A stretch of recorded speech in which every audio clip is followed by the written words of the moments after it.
country. Years before this movement started, I was reading Jim Hoft's Gateway Pundit blog every day.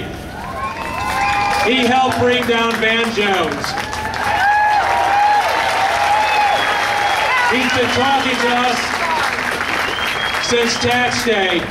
He's one of the most popular figures in St. Louis conservative politics. Ladies and gentlemen, the Gateway Pundit, Jim Hoft.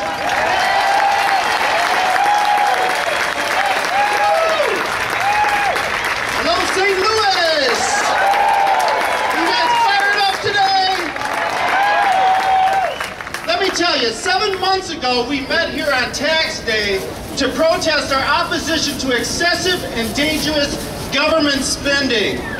At that time, Communist China had already warned us about our dangerous economic policies. And guess what? They're still warning us.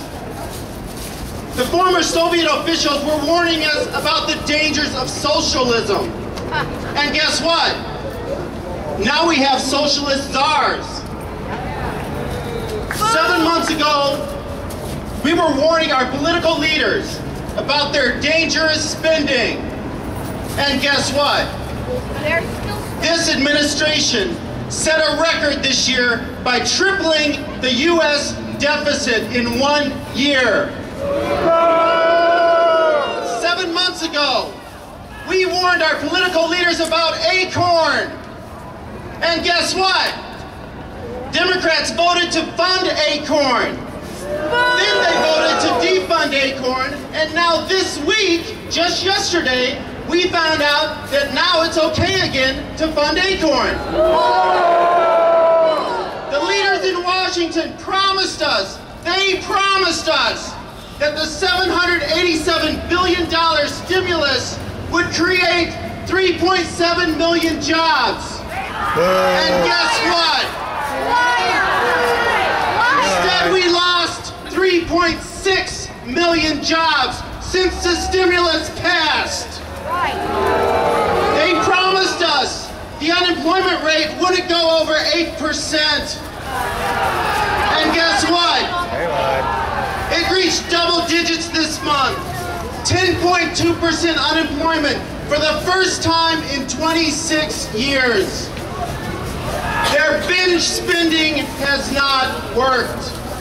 St. Louis, their record spending has not worked. Their stimulus bill has not worked. But there's more. There's more. There's a reason for this.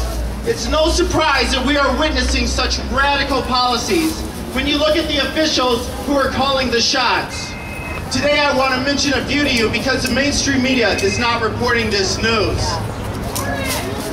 First of all, we have a climate czar today. Do you believe that? We have a climate czar. Think about that.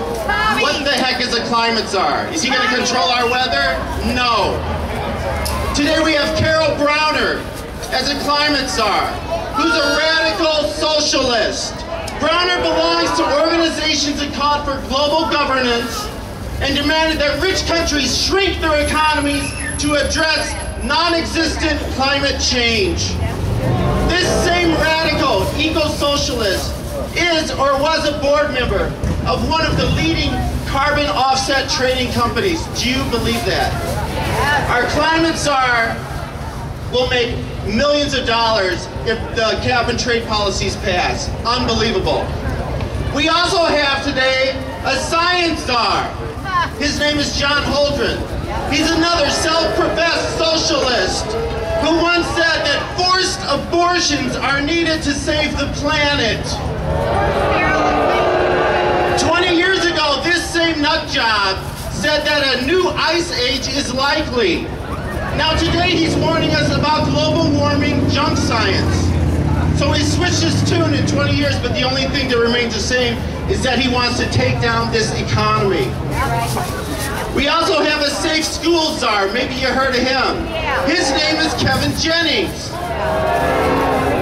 This man hid pedophilia from officials and once wrote that killing someone who called you a name was not abnormal behavior. I'd say that's a little radical. He obviously hasn't seen some of the comments on my blog. We also have a manufacturing czar today. His name is Ron Bloom. This socialist praises mass murderer Mao Zedong. And he's worked with unions like the SEIU, the Purple People Leaders, for decades. We had a White House communications director named Anita Dunn. She also praised mass murderer Mao Zedong as one of her favorite philosophers. And she did this to a bunch of high school students. She was working directly with our President Obama. Right.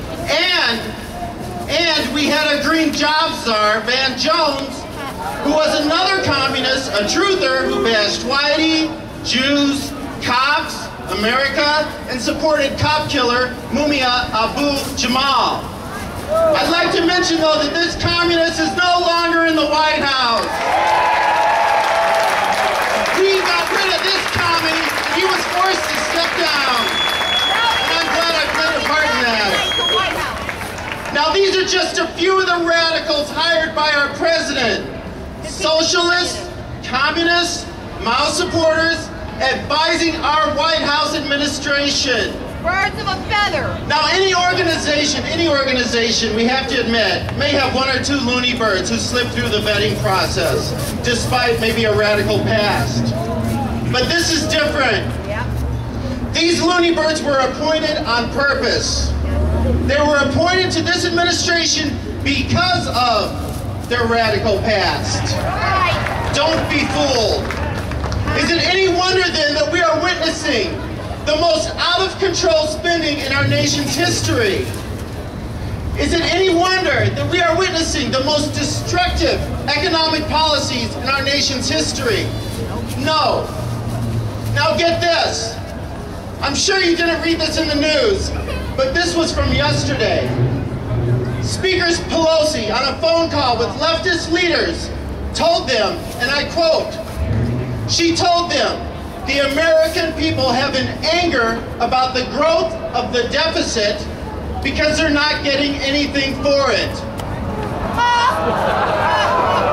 She's gonna get something for it. Again, let me repeat that statement by Speaker Pelosi. The American people have an anger about the growth of the deficit because they're not getting anything for it. Yet despite this, she wants to promote a new stimulus just like the last stimulus. Are we going to sit back and let them continue to do this? They think that we are demoralized. Ha! They think that we're getting tired. Ha! They think that we're going to retreat. They think that we're going to go home and suck our thumbs as they ravage our economy. They think we will give up. What do you say, Missouri?